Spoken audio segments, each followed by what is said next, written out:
వాళ్ళు నా వెంట్రిక కూడా పీకలేరు అని చెప్పి కూడా ఈ సందర్భంగా తెలియజేస్తా ఉన్నాను. రప్ప రప్ప గంగమ్మ జాతరలో పొట్టేలు తల నరికినట్టు రప్ప రప్ప నరుకుతున్నాం. రేపొద్దున మళ్ళీ మా అధికారం వస్తుంది. వచ్చినప్పుడు ఈ అధికారులందరినీ పట్టలు కూడా తీసి నిలబెడతామని చెప్పి కూడా ఈ సందర్భంగా తెలియజేస్తా ఉన్నాను. ఎవరిని వదిలిపెట్టేది ఉండదు. సప్త సముద్రాల అవతలున్నా కూడా పిలిపిస్తాం. నేను ఇదే రాధాకృష్ణ చెప్తా ఉన్నా, నువ్వు అన్న మాటలు రేపు పొద్దున మా ప్రభుత్వం వచ్చినాక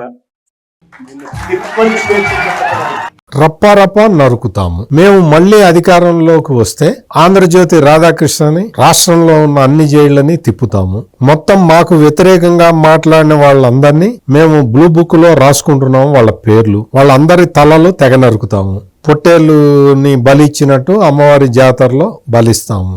రాజధానిని సర్వనాశనం చేస్తాము. రాజధాని ఉండటానికి వీల్లేదు. అసలు రాజధాని అన్న పదం ఉండకూడదు ఏ రాష్ట్రానికి. ఇవన్నీ సిద్ధాంతాలుగా పెట్టుకున్న దాన్ని రాజకీయ పార్టీ అంటారా? నాకైతే తెలీదు. నేనైతే ఈ సిద్ధాంతాలు పెట్టుకున్న వాళ్ళని రాజకీయ నాయకుడు అని నేనైతే అనను.